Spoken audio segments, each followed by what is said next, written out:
म्हणतात ऐकूया.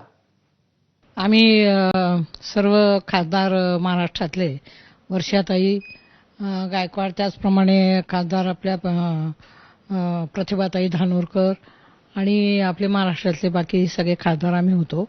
आणि आम्ही लॉबीमधून कॅन्टीनकडे जात होतो, तर तिकडून शशिकांत दुबे आले आणि त्यांना बघितल्यानंतर त्यांना आम्ही सगळ्यांनी घेराव घातला आणि तुम्ही मराठी माणसांच्या विरोधामध्ये असं कसं बोलू शकता, तर असं आम्ही त्यांना सांगितलं आणि घोषणा दिल्या जय महाराष्ट्र. आम्हाला निशिकांत दुबेला आम्ही शोधत गेलो, ते आम्हाला भेटले. जस्ट पुढे गेल्यानंतर बाहेर आल्यानंतर लॉबीमध्ये, आणि लॉबीमध्ये आम्ही त्यांना प्रश्न विचारला की सगळ्यात महत्त्वाचं की तुम्ही महाराष्ट्राबद्दल एवढं द्वेषपूर्ण बोलू कसं शकता.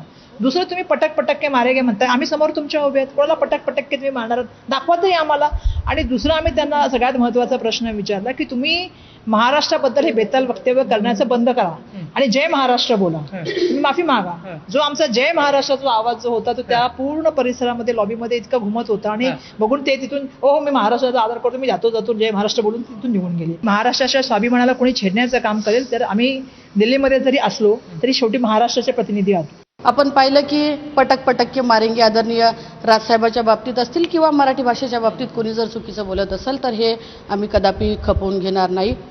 आपण पाहिलं की महाराष्ट्र अनेक कर्तृत्ववान महान विभूत्या या महाराष्ट्रात घडल्या आणि हे सगळं झाल्यानंतर कोण हा निशिकांत दुबे, याचं स्वतःचं अस्तित्व काय, स्वतःची लायकी काय, की जो महाराष्ट्राच्या बाबतीत वक्तव्य करत आहे. आणि खरं तर हिंमत असेल तर त्यांनी महाराष्ट्रात येऊन महाराष्ट्राच्या जनतेसमोर अशा पद्धतीचे प्रश्न त्यांनी